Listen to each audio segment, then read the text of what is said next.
Hello बच्चों। यहाँ लिखा गया है small ball of mass 1 kg kept in the circular path of radius 1 meter inside the concentric smooth horizontal fixed casing of radius capital R. Angular speed of the ball is 1 radian per second. बेटा ये casing का मतलब समझ में आ रहा है। आपके घर में कोई बड़ी थाली हो जिसमें हम खाना खाते हैं, तो आपने उसमें देखा होगा जो लास्ट बाउंड्री होती है, जैसे अब आजकल तो वो प्लेट्स चलती हैं फ्लैट, बट अगर हम पुराने समय वाली बात करें तो हम लोगों के पास थाली होती थी जिसकी साइड बाउंड्री जो होती थी वो वर्टिकल होती थी। तो जो उस प्लेट की रेडियस है दैट इज कैपिटल आर, उसके अंदर हम लोग स्मॉल आर रेडियस में किसी एक पार्टिकल को सर्कल पे घुमा रहे हैं with the help of string, जिसका एंगुलर स्पीड दिया हुआ है 1 रेडियन पर second.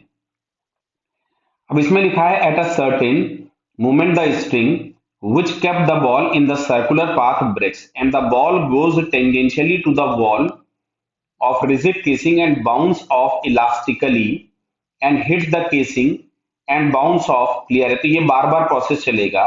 this way the ball traces a regular hexagon, consider all collisions to be elastic। Collision अगर इलास्टिक हो रहे हैं तो किसी तरह का कोई भी एनर्जी में लॉस नहीं होगा। तो जो काइनेटिक एनर्जी या जो टोटल एनर्जी होगी बिफोर कोलिजन और आफ्टर कोलिजन वो हमेशा सेम रहने वाली है। तो अब क्वेश्चन में आपसे ये पूछा गया है कि which of the following quantities of the ball remains constant before and after collision. Clear. तो देखो ध्यान से यहाँ पे अगर हम लोग बनाएं, जैसे अगर हम लोग रेगुलर हेक्सागन बनाने की कोशिश करें, ध्यान से देखना। जैसे ये हम लोगों के पास बड़ा वाला सर्कल हो गया जिसकी रेडियस कैपिटल आर दी गई है आपको क्वेश्चन में, और इसके अंदर अगर हम कोई भी एक हेक्सागन बनाते हैं तो मान लो यहाँ पे पार्टिकल इस पोजीशन पे हिट किया था और ये इधर गया, ऐसा। क्लियर है। उसके बाद वो यहाँ कहीं गया होगा, उसके बाद हम लोगों ने बोला कि साहब वो यहाँ कहीं गया होगा, उसके बाद वो यहाँ कहीं गया मान लीजिए सॉरी, ठीक है, फिर ये यहाँ कहीं गया होगा, और ये इस तरह से हम लोगों को दिख रहा है कि एक हेक्सागन कंप्लीट हो गया। ठीक। अच्छा, कोलिजन इसमें इलास्टिक दिए गए हैं तो काइनेटिक एनर्जी कंजर्व हो जाएगी।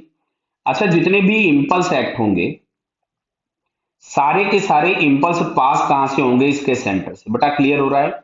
जितने भी इंपल्स होंगे सारे सेंटर से पास होंगे। क्यों?